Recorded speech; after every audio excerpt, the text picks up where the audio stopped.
All right, Module 5, Lesson 6, Graphs of Linear Functions and Rate of Change. Which functions here appear to be linear?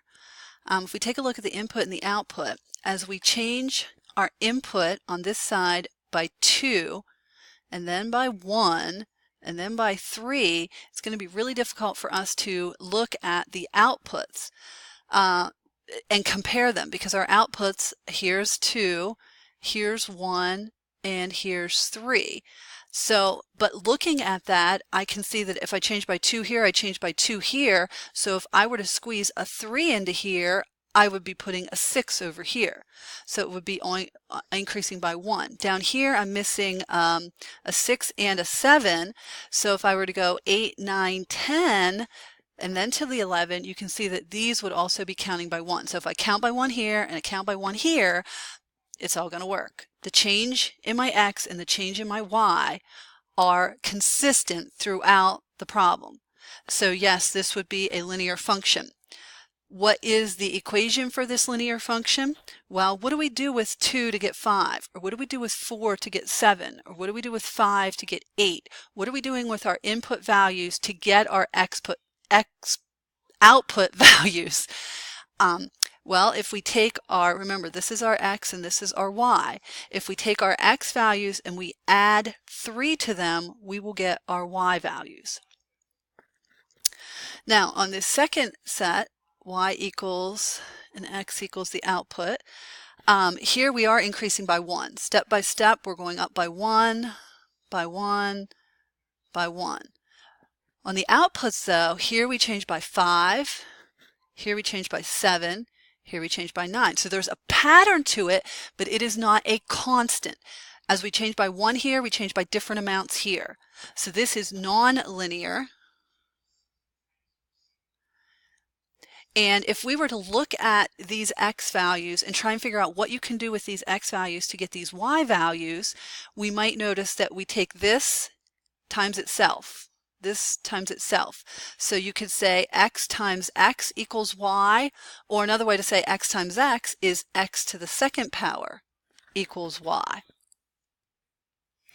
Now, our third function, again, this is x, this is y. As our change here increases by 1 for the x, our change here increases by 4, and then by 5, and then by 3. So once again, there might be a pattern. I don't know if I see a pattern, but they're certainly not consistent. As I change in by 1 here, I don't change by the same amount here. So that's telling me it's non-linear. Also, if you were to take the time to plot these points, you would see a line here. You would not see a line here. You would not see a line here. Now, we were actually able to find the equation for this back here. This may or may not have an equation.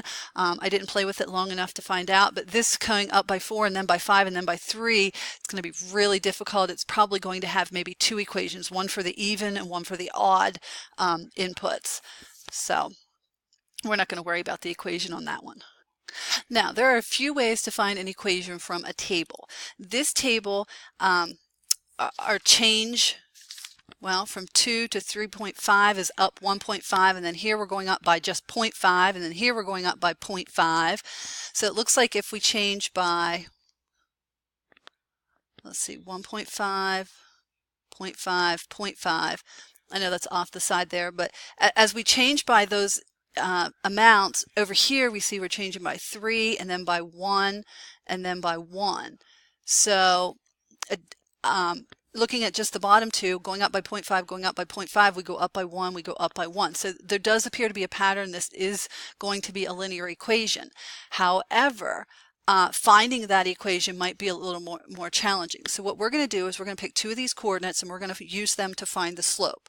So I'm going to use 2, 5 and 4, 9 to find my slope. Remember, I subtract the y values on top, I subtract the x values on bottom. 9 minus 5 is 4, and 4 minus 2 is 2, which reduces to 2. So my slope is 2. Now, previously we also learned that if we don't know the y-intercept, we can find the y-intercept by substituting in the slope for m and one of our coordinates. I'm going to use the first coordinate here, 2 for x and 5 for y. And then I can do the math to figure out what b is. 2 times 2 is 4. If we subtract 4 on both sides, or maybe we can possibly just see that b needs to be 1. So my final equation here, y equals mx plus b. My slope, my y-intercept gets substituted in to have my final equation, y equals mx plus b. Now, I want you to see here that these points are the same, the ones that are given, 2, 5, 3.58, 4, 9, and 4.510. But what I did was, I didn't really have room on that other table, it was too small, but I extended it and I made a bunch of other x values here. And I noticed that every time I went by 0.5 in my x, I went by 1 in my y. So if I'm going to go by 0.5 here, I'm going to go up by 1 here. If I go up by 0.5 here, I'm going to go up by 1 here. And I should also be able to extend that backwards. So if I go down by 0.5, I'm going down by 1, down by 1, and down by 1. Now, the change from 1 in x by 1 and the change in y by whatever amount that is, 3 plus 2, will actually give us our slope. As long as we're changing by 1 in the x, we have to be changing by 1 over here. So if we change by 1 in the x, whatever we change by in the y is actually our slope, because change in y divided by change in x, 2 over 1 is actually just going to be 2 for the slope. So we know that our slope equals 2. We could have gotten that by taking a change here of 1 and a change here of 0.5 and dividing 1 by 0.5, which also simplifies to 2. Now the other thing, our y-intercept is where our line crosses the y-axis. If we are plotting these points, 0, 2 is going to be right there, which means our line is going to cross the y-axis at 2.